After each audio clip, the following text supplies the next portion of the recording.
maa ngi leen di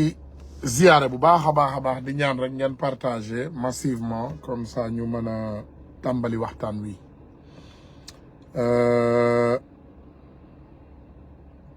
li ñu am ci Sénégal tey je pense que ñun ñëpp gis nañ ko du ma ne opposition ndax est-ce que tur opposition lañ ko mën a tuddee mais li am nii nag bëgguma xale yi mu am mbetteel ci yéen déjà dañuy tàmbalee ci malaise le président Ousmane Sonko le président Ousmane Sonko defati na malaise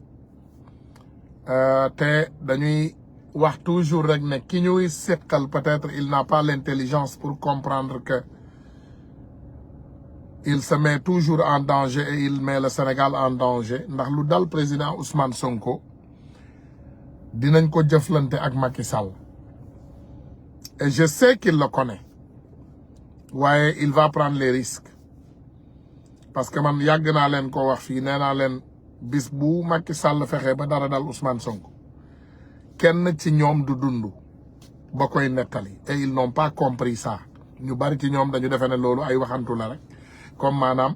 dara du xew comme ñoom niñ ko jàppee nii teg ko wala buñ ko jëlee bakkanam rek voilà day nii ne voilà par accident Ousmane Sonko est parti et on va aller l'enterrer et les problèmes sont finis et cela ne sera pas le cas parce que ce qui sera le cas mooy dinañu exploser yéen ñëpp seen bajo yaay yi ñun ñëpp dinañu takk ay bombe pour exploser suñu bopp on va assassiner vos ambassades on va assassiner vos ministres on va assassiner vos familles on va brûler tout le pays et je sais que ça vous le connaissez mais du tee ñu fàttali leen ko rek comme ça seen xel dellu si xam nga dof moom buy dof-doflu da nga koy fàttali comme ça xel bi dellu si loolu dama ko bëggoon indi rek pour entre parenthèses pour ñoom ñu xam loolu ñu comprendre ne ñu ngi foyee safara waaye américain bi dafa ne woon don't play with fire when you play with fire you get burned ne s'amuse pas avec le feu quand tu s'amuses avec le feu tu vas te brûler ñu bari xam nañu loolu mais ñu bari aussi xamuñu loolu ñoom fa la ñuy nekk di foyee safara si di foyee safara si di foyee safara si ba ñu tàkk jeppet nag ñu ne tàkk naa te fekk waxoon nañ leen ko dañu bëgg ngeen bàyyi loolu xel parce que boo leen yaakaaree ne boo leen toogee ba Ousmane Sonko ba ngeen caaxaan saggan yàlla nañu yàlla musal ngeen ngeen nekk ci seen foy ba mu ñàkk bakkanam seen loxo dañ koy jël rek raxas ko ndànk dem suuli ko déedéet ñun ñëpp dañuy takk ay bombe à nous exploser dinañu toj seen cottu ndey ba ngeen xam ne dëkk bi dëgg la xam nga wax naa leen ko man moom je pense que quand je vous avertis vous me prenez au sérieux yéen ñëpp danañu rey seen ndey yéen ñëpp danañu wut ay fetal fekk leen ci seen biir kër yi dóor leen ay balle de tête commencé reyante ci suñu biir parce que bu boobaa duñu am dara loo xam ne dañ koy dundati pour sax di toog fii di blabla pour ngeen xam rek pour ngeen xam ngeen am compréhension boobu du doon Sonko nam nañ la waaye Sonko jàpp nañ ko non on va sortir les âmes te dinañ toj seen cott ndey loolu il faut le savoir donc quand on te dit que Macky Sall on te prend responsable ñii la koy wax ils sont assez intelligents et assez responsables pour te l'expliquer pour que tu le comprennes mais pour ngeen toog yaakaar ne li ngeen di xalaat xaw ma ku leen koy xalaat loo xaw ma ku leen di conseiller ne leen waaw Sonko waaw bu feebaree waaw bu dee benn fekk dee d'accord loolu waxuñu ko mais au nom de mon père man de personnellement dinaa jël 50 bakkan balaa ñuy jël sama bos xam naa man sama bos assuré na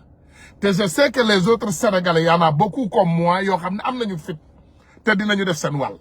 donc loolu xalaat leen ko il faut penser à ça il faut ngeen xalaat loolu jour boo leen déggee Sonko def ngeen ko dara rek man kenn du ma gis ci réseau yi je vais dinaa fexe ci seen kër autorités yi ma mën a dem yëpp yéen ñëpp danañ fa yegg te danañu jël seeni ay bakkan yéen kay da ngeen di dekki-yekk rek ñu ne kër autorité bi explosé na kër autorité bale takk na autorité bale dee nañ ko rey nañ ko ak famille autorité bale taal nañ ko loolu ngeen di dégg après nag bu boobaa un mois après bu 500 000 personnes dee après nag ñu soog a toog di xalaat ay suuli Sonko donc loolu bàyyi leen ko xel parce que parfois tu parles avec des cons ils ne prêtent pas attention ñoom yaakaar nañ ne def naa lii waaw jàpp naa ngunu ginaar bi waaye def naa faites attention c'est des conseils d'amis que je vous donne Sonko bu ko dara dal Sonko bu ko dara dal la vie de Sonko maanaam l'existence continuelle du Sénégal dépend de la vie du président Ousmane Sonko. jàpp dañ ci fii yóbbu hôpital ne wala ñu ngi koy traité yooyu yëpp xam nga nit mënoo jóg di exploser ay nit moom ne waajaa ngi ci biir kaso bi loolu mënta nekk. loolu c'est logique mais dinañu xeex ak yéen loolu bëgg nañu ngeen xam ko mais bàyyi leen xel ci loolu ngeen def très attention. xaw ma ku leen di conseiller dégg naa Moustapha Diakhaté di génn di wax ay waxi dof xaw ma kan moo leen di conseiller bàyyi leen xel ne bakkanu Sonko bis boo leen ko rotalee problème dana am de te man nag dama leen di avertir dama leen di dànkaafu nag après bu amee pour ngeen mën a toog nag wala toog xoolaat autorité bu yaakaar ne bakkanu Ousmane Sonko mën naa rot rek ngeen continuer gouverner très facilement et très simplement ça c'est un danger loolu benn la. damay continuer nag ñëw ci li nga xam ne moom mooy opposition sénégalaise bi ndax booy wax doomu aadama yi ñu bari duñ la déglu. j'ai mal au cœur bu ma leen nee tey naqariwuma li Ousmane Sonko nekk ci kaso bi je vous dis du n'importe quoi. j'ai mal au cœur bis bu ne ma xalaat plan bu bees bis bu ne nag may xalaat pexe bu bees bis bu ne ma xalaat pexe bu bees chaque jour que Dieu fait ma xalaat pexe bu bees te pexe yi may pexe yëpp benn baaxu ci ndax pexe yëpp toccottu ndeyu Macky Sall la ak taal Sénégal chaque jour nag ma fexe bu bees mais nag bis boo leen demee ba sës ba def dara Sonko moom boobu dootul amati pexe boobu on va passer directement à l'explosion te loolu baaxul arrangé wul kenn ci ñun nag ndax ñun bu ñu gënaloon ñëpp dund Sénégal am ay élections inclusif ñëpp bokk ku man sa morom daan parce que ce qu'on a remarqué que le président Ousmane Sonko a déjà gagné les élections au Sénégal.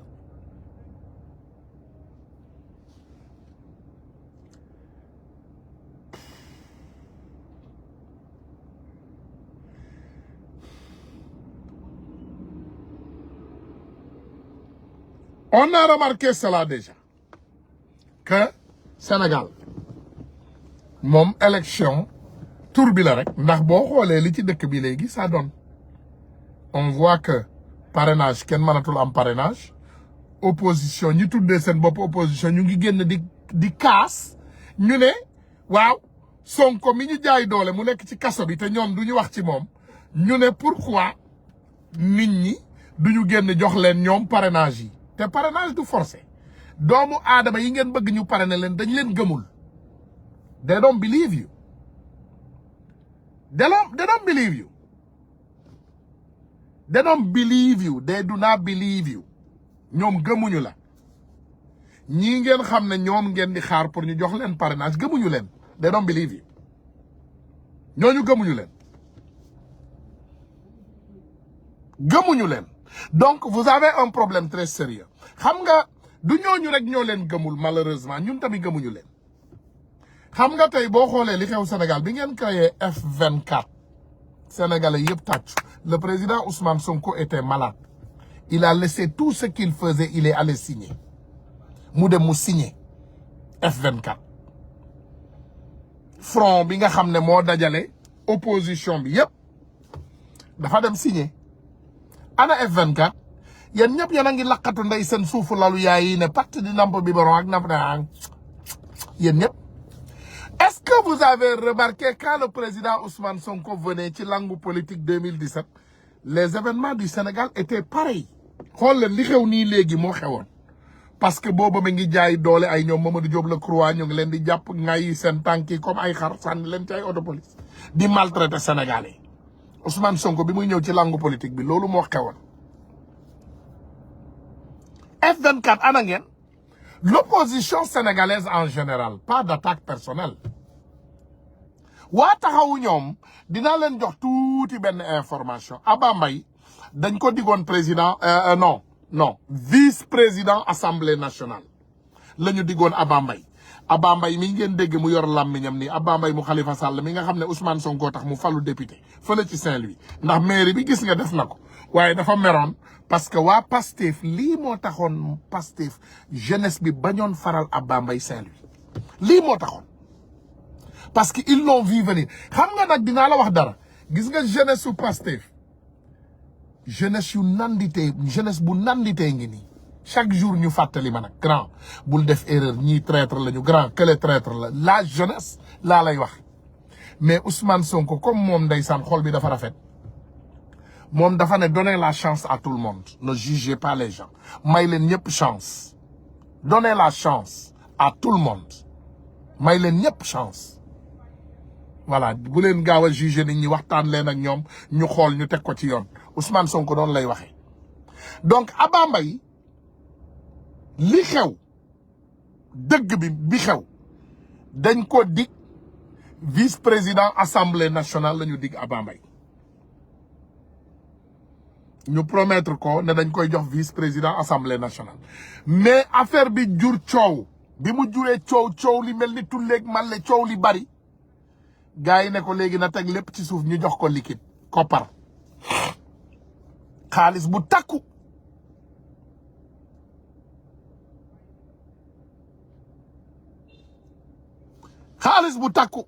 la ñu dig Abba Mbaye donc moom dana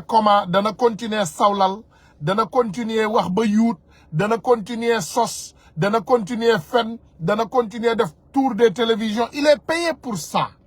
il faut comprendre que ñun am na lu ndaw lu ñu yàlla may ci réseau yi te bàyyi leen ko xel am na lu ndaw lu ñu yàlla may lu ndaw nag mooy on reconnaît les traîtres très tôt dañuy xàmme jaam yi très tôt Abba Mbaye amul lu ko Akhenaton wonul ci réseaux sociaux yi damay tudd tur Akhenaton directement parce que Akhenaton dafa doon attaqué Abba Mbaye bay dem ci muram di dal ci kawam di ñu wax mu ne ñu yéen xamu leen kii traître la ak ñeneen avec d'autres Sénégalais le faisaient Sénégalais Saint-Louis yi bokk Pastef sax ndeysaan ñoom mujj gi ils n'ont pas compris le démarche de Abba Mbaye ndax jaam tellement mu nekkoon jaam waaye nee naa leen toujours jaam boo koy wër demal xool ka ko jur la plupart da ngay am ci moom li nga bëgg a xam yépp da nga koy am très rapidement. Abba Mbaye dañ ko dig président vice-président assemblée nationale ba loolu doxul léegi ñu dig ko xaalis parce que vice-président assemblée nationale bi mënta nekk léegi nag ñu dig ko xaalis bu takku donc loolu dinaa ñëw beneen yoon pour indil leen waxtaanu assemblée nationale bu mag bi fii ak suba incha allah dinaa préparer loolu pour ñëw indil leen waxtaanu assemblée nationale bu mag. gars yi nag ma d'accord ak nit ma bañ a d'accord ak nit man naa d'accord ak nit tey bu subaa bu fekkee li ngay wax intéressé wu ma wala intéressé wul réew mi ma sànni la mais bu fekkee dama gisaat vraiment li ngay wax mu intéressé réew mi te ma gis ñëpp di ci bénéficier wu damay ñëw wax ci. Mimi Touré dafa ñëw au moins elle a eu le courage Mimi Touré dafa am courage def benn vidéo bu am solo parce que au moins li muy def moom elle a assumé gis nga tey Sénégal l'opposition a failli leur mission l'opposition sénégalaise a failli leur mission dañu faillir seen mission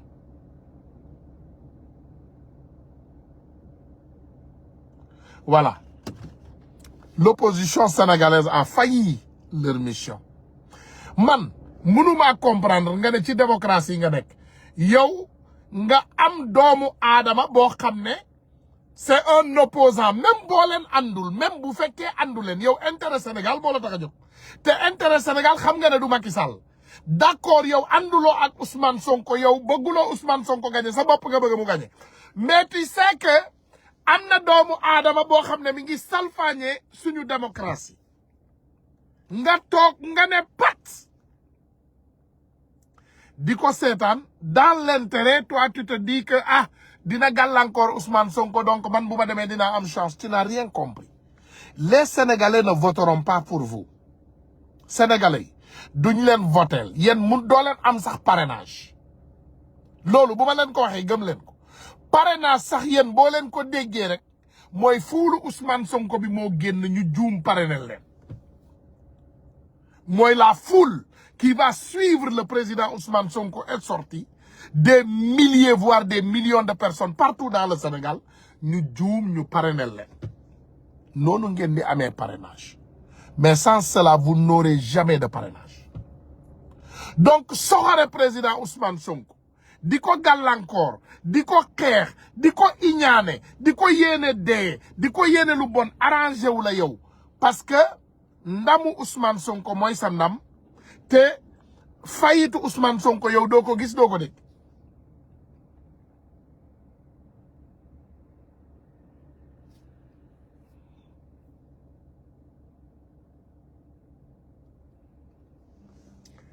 dégg fenn gis nga Ousmane Sonko opposition bi ci boppam ñooy premier nit yu ko nax c'est l'opposition sénégalaise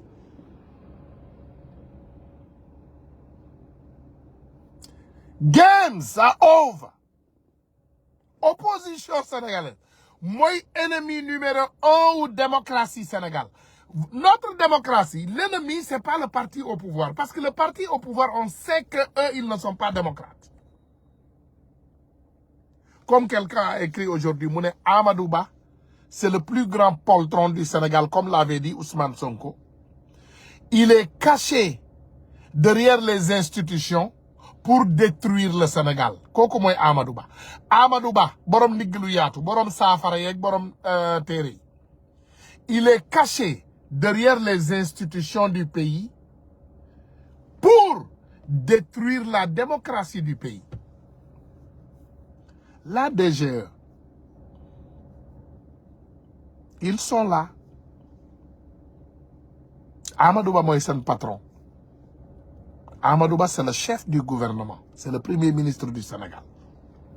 ñoom xam nañu lu ñuy def caaxaan yi ñuy def nii yëpp ñoom xam nañu duñ ci am ndam nag gars yi il faut ngeen am ngëm-ngëm dëgër taxaw xam leen ne duñ ci am ndam démb damay seetaan benn vidéo par hasard je vois une petite fille qui insultait je pense hier Macky Sall aujourd'hui elle est sortie elle parle elle est sénégalaise non ñoom man defe naa ci réseau bi sax dafa am ñu bari ñoo xam ne dañu tardé réseau bi sax dafa am ñu tardé yoo xam ne ils n'ont pas compris ce combat ils n'ont pas compris le combat bi avancé na ça a avancé dama bëgg gars yi ma tegal leen la vidéo de Mimi Touré et j'ai applaudi quand j'ai écouté cette vidéo ndeysaan macha allah de revendication syndicale. Voilà nañu déglu. La majorité des Sénégalais, je peux vous dire, ne sera pas du tout impressionnée par ces tournées. Car tout le monde sait que c'est de la politique folklorique et du gaspillage intolérable de nos maigres ressources publiques. Je prends le pari que ce sera l'illusion optique des mobilisations Ndiagadjaye en payant des gens qui ont besoin du billet de 5 000 francs qu'on leur donne pour monter dans les cars. Et c'est justement cette manière mercantiliste de faire de la politique qui est d'autant plus intolérable que la plupart des familles sénégalaises tirent le diable par la queue et parfois même cherchent la queue du diable et que des jeunes meurent en mer par désespoir. C'est à mon avis une des pires formes d'arrogance pour ces gens qui nous dirigent, qui sont censés apporter des solutions aux populations actuellement dans la détresse. Cette campagne politique déguisée de Amadou Ba est totalement irresponsable dans le contexte actuel. Elle traduit une claire indifférence face aux souffrances des Sénégalais, qui de toute façon lui rendront la monnaie de sa pièce au soir du 25 février, car ils savent comment traduire leurs souffrances et leurs frustrations dans les urnes. Mesdames, Messieurs les journalistes, j'accuse le président Macky Sall et son candidat par procuration, Amadou Ba, de fouler aux pieds un principe fondamental de la justice, c'est-à-dire l'application obligatoire des décisions de justice. On est actuellement en plein déni de droit. Quand la décision du juge Sabassi Faye ordonnant la réintégration de Ousmane Sonko dans le fichier électoral est jeté à la poubelle par la Direction générale des élections. Je rappelle qu'en France, après l'interdiction de la marche pro-palestinienne, les services administratifs se sont pliés à la décision de justice qui a déclaré l'interdiction de manifester non conforme à la loi. C'est comme ça que fonctionne un système qui tout au moins se dit démocratique. La Direction générale des élections ne doit pas philosopher sur le processus judiciaire dont elle attendrait l'épuisement pour statuer. Statuer quand? Vous allez statuer après l'élection? Si le processus continue. La décision du juge Faye est immédiatement applicable à la Direction générale des élections et elle doit remettre immédiatement les fiches de parrainage aux représentants de Ousmane Sonko. La Direction générale des élections n'a pas à se mêler du jeu politique. Elle doit appliquer la loi, point final. Je demande à toute l'administration que j'ai eu à diriger d'adopter résolument une posture républicaine face à ce régime de toute façon qui n'a plus que 4 mois à vivre. Je considère d'ailleurs la nomination du politicien Sidiki Kaba comme suspecte. Et j'appelle l'opposition véritable à redoubler de vigilance et à s'unir pour assurer des élections inclusives et transparentes. Le logiciel de contrôle du parrainage devra d'ailleurs être impérativement audité par les représentants des candidats de l'opposition pour éliminer toute tentative d'élimination frauduleuse de candidats. Mesdames, Messieurs, j'ai rendu visite aux détenus de l'opposition à Tambacounda. J'ai rencontré les responsables départementaux, d'abord de Mimi 2024, ensemble, je les ai vus, responsable départemental de PASTEF et la responsable des jeunes du même parti, PASTEF, respectivement Souleymane Dembélé, Abdou Mbaké Sall et Fatou Zamba Wagé. Ils sont le symbole de ces milliers de jeunes et militants qui croupissent en prison dans l'indifférence totale de Macky Sall et de Amadouba,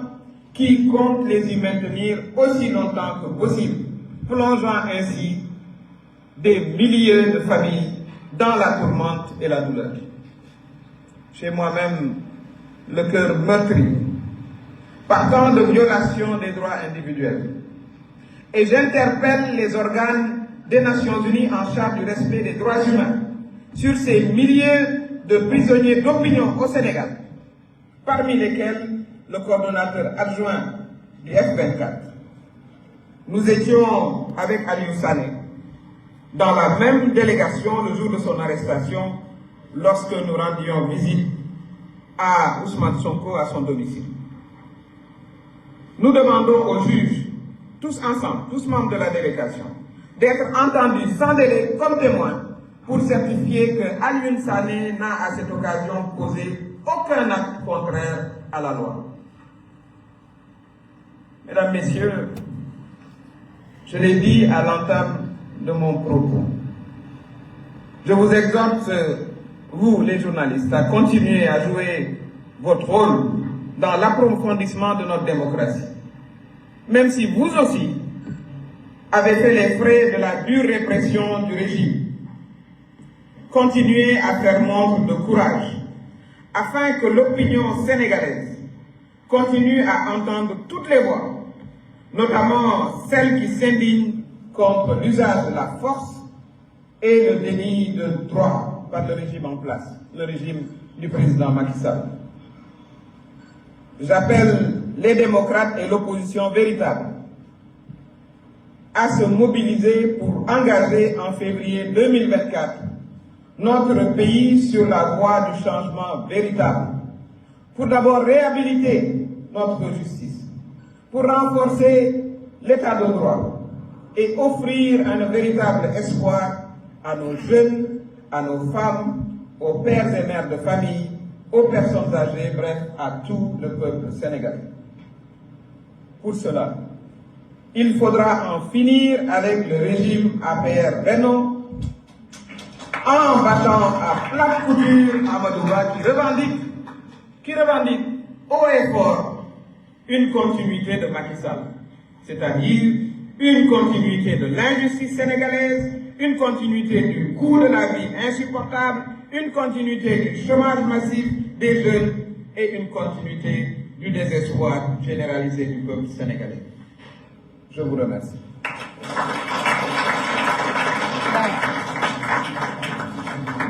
mbokk yi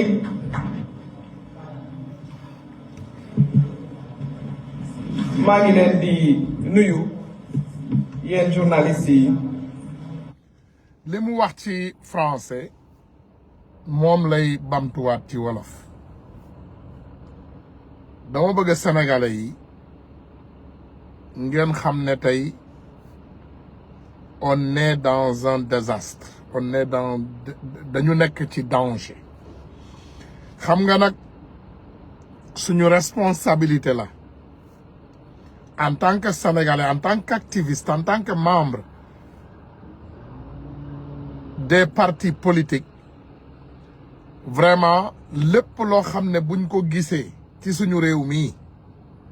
mu doon loo xam ne dafa grave pour suñu démocratie dañu war ñu jël ci ay actes très forts et très rapides. Le Sénégal est en danger loolu wax ko sax wax bu yàqu la maanaam wax bi sax ci boppam wax bu yàqu la ndax xale bi juddu démb rek xam na loolu soxlawuloo magum jëmm pour mu wax la loolu loolu xale bi juddu démb xam na ne le Sénégal est en danger est très grave donc dama bëgg sénégalais yi ñu am fulla te am fayda te xam ne ñiñ ko sekkal c'est pas des démocrates c'est pas des personnes qui respectent la démocratie c'est pas des personnes qui respectent la justice c'est pas des personnes qui sont là pour l'intérêt général du Sénégal gis nga li Mimi Touré wax nii dama leen di indil beneen vidéo boobu ci wolof la koy bantu donc dama leen bëgg a indil beneen vidéo dama leen bëgg a indil il est rendu en dernier ressort déglu leen dernier ressort mooy amul acte déglu leen voilà déglu leen vidéo bi jugement boobu il est rendu en dernier ressort mooy amul appel amul opposition c'est exécutoire immédiatement et aussi mën nañ ko yóbbu cour suprême wante cour suprême c'est pas suspensif recours en cassation c'est pas suspensif texte cour suprême ngi nii. explique-moi. tey moom parce que di nga pousse foofu mu leer ci bopp Sénégalais yi comme léegi décision de justice bi dañ ko exécutoire. Voilà dernier ressort la ku yóbbu cour suprême teewul dara c'est pas suspensif. waaw loi wu cour suprême ngi nii article 36. lire la nag wala ma lire soo ma joxee ma lire. sa journal am nga jot de sa télévision bi. liiral 36 après nga tourné nii seeti 74-2. 74-2 fii la ngay yem. mooy nii doo lii amul njëriñ. liiral 36 bi. liir lii. nee naa leen juriste lay doon tey. Bon, le délai de recours et le recours ne sont suspensifs que dans les cas suivants. En matière d'État. En matière d'État mooy sa tur sa date de naissance et cetera sama date de décès yooyu mooy lu ma sa bos ka sama bos la yow mooy sama date de décès loolu mooy État. Quand il y a faux incident mooy la. faux incident si biir procès ma ne kii ba nga fi dugal si faux da nga def ay faussaires nga. Ok. En matière de vente immobilière. xam nga mooy lan tamit Sénégal yëpp suuf la ñu soxla ñu ngi di jaay. En matière pénale, sauf d'une part en ce qui concerne les condamnations civiles, et d'autre part l'existence de dispositions législatives contraires. Leer na nañ. Dans les cas prévus à l'article 74.2 de la présente loi organique. waaw léegi nga ne ma wëlbati ñëw ci. 74.2. 74.2 waaw leer na le délai de recours et le recours sont suspensifs en cas de déclaration d'utilité publique. expropriation, d'expulsion d'étrangers, d'extradition, de litiges relatifs à l'élection au Conseil des collectivités territoriales. Madame kon décision bi bàyyeekoo tribunal dañ ko war a exécuter. dañ ko war a exécuter. dañ ko notifier direction générale des élections bindaat turu waa ji léegi nag ñay laaj ci ñëw ne turu waa ngi si biir jox ma kayit gi mais fekk tur bi ñëwul si biir ka joxewul kayit amul fu mu wéeru pour joxe kayit. waaye léegi ma laajaat la foofu beneen. léegi lii xale bi juddu démb ci Sénégal ba nga xam ne juddu na sangaguñ ko sax waxatuma la ak ba muy namp bay géex xam na lii décision bi juge Sabassy Faye jël nee nañu dañ ko war a exécuter maanaam amul dara ci àdduna bi loo xam ne moom moo ko war a gàllankoor amul dañoo dem appel amul suñu tànk day metti amul dafa taw amul dafa neige amul asamaan si dafa xiin amul dañ ma yónni amul dañ ma ne bu ma ko joxe amul dara loo xam ne ci àdduna bi war na koo war a gàllankoor ba jëluñu ko teg ko ci loxo kii nga xam ne moom mooy président Ousmane Sonko lii mooy dëgg. donc ñun on n'est pas dans un état de droit yàgg naa leen ko wax ñun ay cartel ñoo ñu diriger des délinquants des bandits des voyous lu leen arrangé rek la ñuy wax bu leen neexee léegi boo leen jàppee ñu génn ñu ne force reste à la loi waaw justice moo jël décision lii bu doon décision bi tey Ousmane Sonko Sabassy Faye moo jëloon décision gàllankoor ko xam nga lu ñuy wax ni kon ñoom ñëpp génn nañu ñoom ñëpp dañuy génn ñu ne voilà léegi vraiment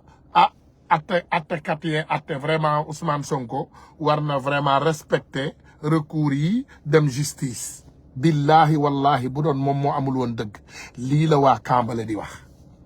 mais léegi en même temps juge bi génn jox Ousmane Sonko dëgg ces bâtards là ils continuent à sortir leur zizi et se masturber devant nos figures et ñun ñu taxaw foofu di leen seetaan di leen xaar sëñ bi on doit résister gis nga Macky Sall waxoon naa leen ko fi ay fan ci ginnaaw nee naa leen fay na quelques responsables wàcce na plus de 80 millions ci UCAD bu Dakar pour bañ ñu ubbi école yi jël na ñi mu war a manipuler mu manipuler leen jël na ñi mu war a jënd mu jënd leen pour nee na école bu mu am ba avril 2024 dañ ko jox nee na ndigal ne école bis bu amee xale yi dinañu génn toj sa cottu nay mu ne léegi kon tëj leen école yi ba avril 2024 parce que sinon xale yi dinañu génn te xale yi bu ñu génnee dañuy dal sama kaw donc Macky nee na université yëpp daf leen di tëj ba avril 2024 mais selfishness maanaam calculer doomu jàmbur bi nga xam ne yaayam jur na ko tette ko màggal ko man rek parent la man tey professeur bu jógoon ne samay doom du jàngi école ma dem rey la imaginez Macky Sall jàpp école système éducatif Sénégal yëpp en otage pour ses intérêts personnels ab réew ni muy doxee ab réew ni muy fonctionner tey par exemple préfet bu retraité beneen préfet buy jël médecin bu retraité beneen médecin buy jël avocat bu retraité beneen avocat buy jël juge bu retraité maanaam Macky Sall nee na dafay delloo institution Sénégal yëpp ginnaaw ba mu delloo suñu démocratie bi ginnaaw daf ñuy delloo ginnaaw pendant des décennies loolu la Macky Sall wax man de xam naa ne sëñ Touba waa Sénégal la Maam Alaaji Malick waa Sénégal la Lat Joor Alburi maanaam ak yeneen daanaan yu mag yooyu yëpp Cerno Souleymane Baal waa Sénégal la te xam naa ne ba nootkat bi jógee bëgg leen noot billahi ils ont fait face te man gëm naa ne l'élément déclencheur est au tournant et les Sénégalais se leveront billahi dinañu jóg te yàggatul dinañu jóg te billahi danañu yegg ci Macky Sall ak famiyam te duñu leen may dara et on va les atteindre Macky Sall yàgg naa leen wax ne Samuel Doe la tudd Samuel Doe Sall Sénégalais il faut man par contre je ne fais pas partie des Sénégalais qui veulent seulement dégager Macky Sall et la vie est belle non je suis parmi ces Sénégalais qui prient à Dieu que lum ñu may ci àdduna nañu jox Macky Sall ci suñu loxo fekk muy dund ñu mën a takk 2 centimètres et demi yooyu ba mu dëgër di ko watat ci tali Dakar yi man loolu laa gëm parce que dama xam ne ñi am naqar ci Sénégal bari nañu ñi am metti ci Sénégal bari nañu ñi seen xol di metti ci Sénégal bari nañu man loolu laa gëm dama gëm ne on a une responsabilité devant nous on a une responsabilité devant l'histoire te billahi wallahi tallahi ce Macky Sall il a fait beaucoup de tâches sur le nom Sénégal à travers le monde xam nga ñu bari tey comprendre ñu Sénégal li fa nekk yéen ñi toog seen biir kër yëpp dama leen di wax je vais vous donner le petit danger du Sénégal les bailleurs de fonds n'investissent plus au Sénégal les financeurs du Sénégal ñoom ñëpp dellu nañu ginnaaw jàpp seen xaalis parce que réew mu stablul ñu génnee la ci ay droits de l'homme maanaam génnee la ci réew yoo xam ne dañuy toppatoo ak yelleefu doomu aadama kenn ci yéen du liggéey ci at yi di ñëw lenn rek moo ñu mën a débarrasser de ça mooy c'est de se débarrasser du régime qui a créé ce problème mais tant qu'on ne se débarrasse pas de ce régime maanaam benn bailleur de fonds benn financeur du dugg ci Sénégal moo tax temps yi yëpp lan ngeen di dégg ay financement ñooñu waa APR lañ de dama leen koy bamtuwaat ngeen dégluwaat ma bu baax waa APR ñoo ñëw jël seen xaalis jënd ay influenceurs yu bari moo tax moytu leen sax influenceurs yi léegi li ngeen di déggati influenceurs yi laa waxuma les prostituées du net am na influenceurs am na ñoo xam ne ay prostituées du net lañu ñoom dañuy ŋàyyi rek seen làmmiñ ñi di yuuxu ci net bi saaga kii ndey tey suba saaga kele ndey bu subaa ñu ne wala jël ma bu subaa ñu ne wala bàyyi naa diw maa ngi ci diw ñëw commencé saaga diw ne wala diw waxuma ñooñu parce que man comme ni ma leen ko waxee je fais beaucoup attention ni ngeen may gisee nii man bokk naa ci waa Pastef ñi nga xam ne dañuy ànd ak seen xel man dooma ne tëll rek ma ne la damm na moi je fais beaucoup attention te patriotes yi tamit dee leen moytu sama xaritu patriotes yi ñu bari ci yéen tëll rek damm na ngeen bëgg fee nekk ay njiit te jiitewu leen géttu ginaar voilà lu ñu wax rek ngeen woo nit ñi voilà man maay Pastefu lii nekku leen dara Pastef ñi yor ay position yor ay ndombol tànk xam nañu leen bàyyi leen ñoom ñi yor seen ndombol tànk ngeen bàyyi réseaux sociaux bi dof boo leen gis ngeen promouvoir ko dof boo leen gis ci réseau yi promouvoir ngeen ko tudd turam jël ko di ko partager yéen a koy def toutes ces personnes qui ont des visibilités c'est vous yéen a bëgg ku dugg rek commencé saaga Macky Sall ndey rek ngeen jël defar bu ëllëgee bu tourné saaga Ousmane Sonko ndey pourquoi mu war leen naqari pour lan ça ne doit pas vous faire mal yéen a ko créé mais borom xam-xam yi nee nañ la tu crées boo yaree sa mbër ba mu dëgër yow lay njëkk bëreel boo yaree sa kuy yow lay mbëkk voilà vous élevez des imbéciles vous leur donnez beaucoup de puissance après il insulte le président Ousmane Sonko ngeen daw dem lakkatu ji yem leen seen place rek fii nee naa leen ku nekk na def li ko war te ngeen yem seen place waaye vous voulez être dans toutes les sauces koo leen gis rek daw dem ci wetam waaw vraiment man maay responsable lii wala waxal voilà vraiment kontaan nañ ci yow arrêtez avec ça le nom Ousmane Sonko est déjà commercialisé soxlawu leen nit ku bees bàyyi leen ku bees koo leen gis ngeen yenu ko daw ak moom lu leen ci dal yéen a koy def y a des gens tey ba léegi dañu jaloux ci ku mel ni Ousmane Tounkara parce que ils se disent que waa ji depuis 2016 mi ngi fi te wàññiwul parce que je suis constant man xaaruma ku ma partagé xaaruma ku jël sama vidéo ne maa fi gën a rafet xaaruma ku dugal sama photo may ma ay kër faalewu ma ndey loolu bu ma pare ak yéen léegi damay dem xool ci lekk yi gën a yanj ma lekk ci maa ngi dawal ci oto yi gën a yanj di tëdd ci kër yu gën a yanj et je m'en fous ku ma partagé ku ma partagé wul li ma gëm daal mooy Sénégal dina changer par A ou par B bàyyi leen dof boo leen gis mu ñëw di leen gondi ci réseau yi di leen won ay ween won leen ay taat siiñ leen wala yenn saay sax ñu sol ay jupe mini ngay yi seeni tànk prostitution des net ngeen jël di partager après suba ils viennent insulter le président Ousmane Sonko. C'est vous qui créez les monstres. Tous les monstres qui sont créés dans ces réseaux sont créés par vous-même. Quand tu crées ton monstre et le même monstre vient te détruire, prends tes responsabilités. Arrêtez avec ça. On est dans un combat sérieux. Restons sérieux. Le président Ousmane Sonko nous a bien bâti. Wax nañu li ñu wara def. Focus. Concentrez-vous sur le combat. Bàyyi leen dof boo leen gis rek yaakaar ne yéen ak moom ànd.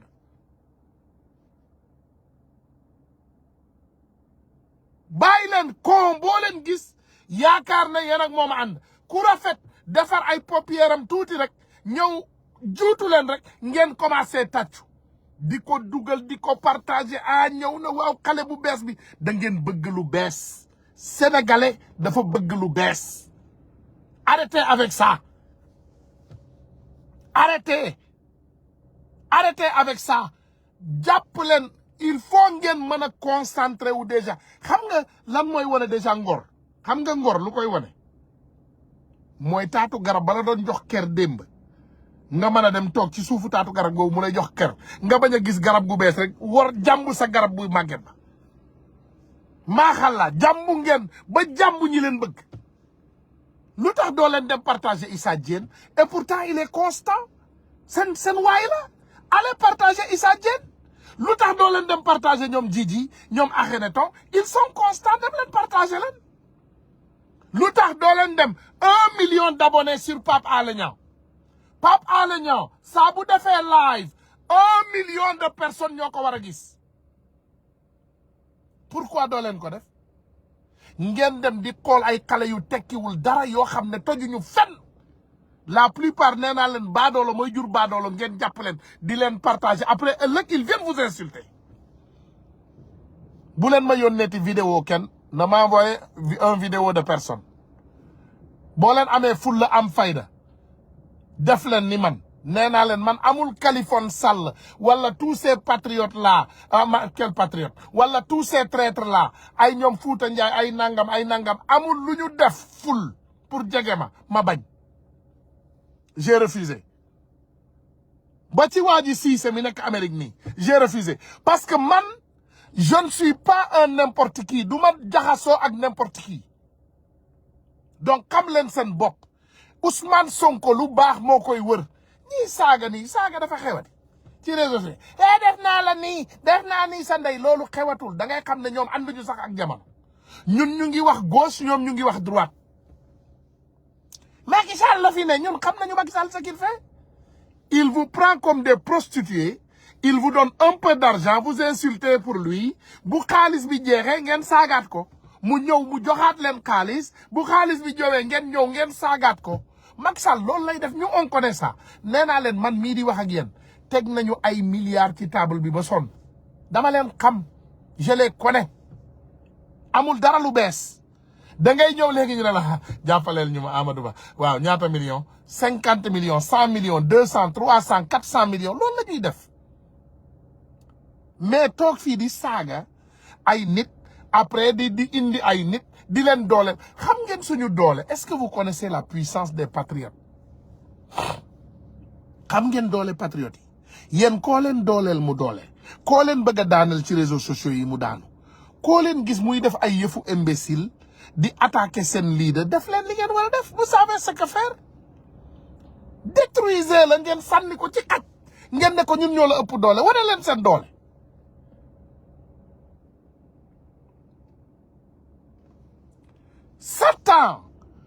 temps bi ñu nekk nii beautiful ndeysaan Gloria Shila mu ne when your time is precious you spend it parsimoniously sa temps bu précieux danga koy jël nga dépenser ko ci lu précieux sa temps dafa précieux ñun on a besoin de chaque seconde buñ ko jël di ko yàq ci ay samba boy ay diw fi may tëjee rek mooy Khalifa Sall moom it temps yi mi ngi tourné kenn attaqué wu ko kenn waxu ko dara policier dëkk bu ñu dem yenn saay dañuy fay ay policier wala ay gendarme pour ñu ñëw kaas voilà Khalifa voilà mënoo jaar fii dañuy fay ay nit loolu tappale la quoi Khalifa kenn terewu ko tourné dégg nga dama bëgg a seddal seen xol rek Khalifa Sall kenn terewu ko tourné Sénégal kenn jàpp ko kenn terewu koo def dara comprendre nga voilà day tappale rek donc concentrez-vous sur l'essentiel voilà ñoom ay dóorkat lañu nous on est dans la réalité te réalité ku ci nekk da ngay continuer nekk ci sa trajectoire réalité nga continuer xeex mooy jële Ousmane Sonko ci li mu ne l'opposition sénégalaise adduna amul solo de te ngeen jóg taxaw xar seen tànk tubéy bàyyi prostitution bii ngeen nekkee dina bëtu ci ginnaaw écran seen gars yi di dugg seen suufu lal yi def leen ni Mimi Touré ngeen am fit tey xoolal suñu yaay Aïda Mbodj ndeysaan fit Abdourahmane Dieye Maïmouna Bousso on voit aussi notre frère Déthié Fall voilà comment se fait-il que doo leen génn yéen ñëpp ngeen dajaloo ngeen def benn say ngeen bañ leen bu ñu bañee ensemble ci la ñu mën a am victoire mais bennal bi fii ñii lakkatu fa leen naan wala ana parrainage yi benn parrainage doo leen ko am ci Sénégal parrainage yi dafa am borom parrainage yi xale yi ku ñu gëm la ñuy parrainel boo leen génnoon léegi commencé sérieux commencé sincère xale yi parrainel maa la wax li ku génnoon léegi commencé sérieux commencé respecter suñu démocratie xale yi parrainel gars yi maa ngi sant ñëpp di gërëm ñëpp wa asalaamaaleykum wa rahmatullah wa barakatu